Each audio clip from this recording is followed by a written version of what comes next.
ఒక ఊరిలో శామ్యూల్ అనే పెద్ద ధనవంతుడు ఉండేవాడు. అతనికి దేవుడంటే చాలా భక్తి. తనకున్న ఆస్తిలో చాలా భాగం ఖర్చు చేసి ఊరిలో చాలా పెద్ద చర్చిని కట్టించాడు. నేను దేవుని కోసం ఇంత పెద్ద మందిరాన్ని కట్టాను, నా అంత గొప్ప భక్తుడు ఈ ఊరిలో ఎవరూ లేరు అనే చిన్న గర్వం ఉండేది. ప్రతి ఆదివారం అందరికంటే ముందుగా చర్చికి వెళ్ళి అందరికీ కనిపించేలా పెద్ద మొత్తంలో కానుకలు వేసేవాడు. అదే ఊరిలో మరియమ్మ అనే ఒక పేద వృద్ధురాలు ఉండేది. ఆమెకు ఉండడానికి ఇల్లు కూడా సరిగా లేదు. కానీ ఆమెకు దేవుడంటే అమితమైన ప్రేమ. ఆమె ప్రతిరోజు తెల్లవారుజామున ఎవరూ చూడకుండా చర్చికి వచ్చి మెట్లు తుడిచి తన దగ్గర ఉన్న చిన్న పువ్వులను దేవుని పాదాల దగ్గర ఉంచి వెళ్ళేది. ఒకరోజు శామ్యూల్ గారు చర్చికి వస్తుండగా మరియమ్మ మెట్లు తుడుస్తూ కనిపించింది. ఏమ్మా, పక్కకి జరుగు, నా బట్టలకు దుమ్ము అంటుకుంటుంది. దేవుని మందిరంలో ఎప్పుడు ఈ దుమ్ము ధూళి ఏంటి అని విసుక్కున్నాడు. ఆమె పాపం భయపడుతూ, క్షమించండి అయ్యా, దేవుని మందిరం శుభ్రంగా ఉంటే ప్రభు సంతోషిస్తారని ఇలా చేస్తున్నాను అని చెప్పింది.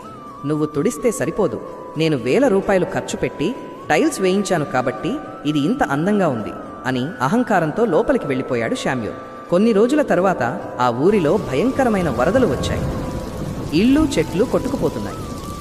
శామ్యూల్ గారు తన ప్రాణం కంటే ఎక్కువగా తాను కట్టించిన చర్చి ఏమైపోతుందో అని కంగారు పడ్డాడు.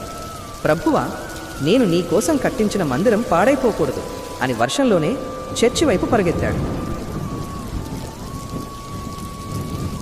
కానీ దారిలో వరద ఉధృతికి కాలు జారి నీటిలో కొట్టుకుపోయాడు. ఊపిరి ఆడక శామ్యూల్ ప్రాణం విడిచాడు.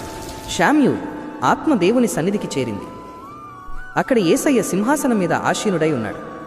శామ్యూల్ ఆత్మ వినయంతో, ప్రభువా, యేసయ్య, నేను నీకోసం అంత పెద్ద మందిరాన్ని కట్టించాను, ఎంతో సేవ చేశాను, అయినా నన్ను ఆ వరదలో ఎందుకు రక్షించలేదు?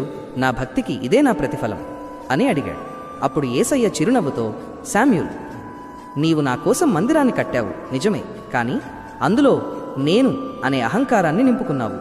నీవు రాళ్లతో మందిరాన్ని కట్టావు, కానీ ఆ పేద మరియమ్మ ప్రేమతో నా హృదయాన్ని కట్టింది అని అన్నాడు. శామ్యూల్ ఆశ్చర్యపోయాడు. ప్రభువా, ఆమె కేవలం మెట్లు తుడిచే ఒక పేదరాలు కదా? యేసయ్య ఇలా అన్నాడు, ఆ రోజు నీవు ఆమెను చిన్నచూపు చూశావు, కానీ వరదలు వచ్చినప్పుడు నీవు నీ చర్చి గోడల గురించి ఆలోచించావు. కానీ ఆ మరియమ్మ తన గుడిసె మునిగిపోతున్నా సరే మోకాళ్ళూని, ప్రభువా, మా ఊరి ప్రజలను, ముఖ్యంగా ఆ పెద్దలు శామ్యూల్ గారిని కాపాడు అని ప్రార్థించింది. ఆమె ప్రార్థన నా వరకు వచ్చింది. నీ ధనం నాకు అవసరం లేదు బిడ్డ, నాకు కావాల్సింది విరిగిన హృదయం, తోటివారి పట్ల ప్రేమ. శామ్యూల్ కన్నీరు పెట్టుకున్నాడు. తండ్రి, నా తప్పు నాకు తెలిసింది.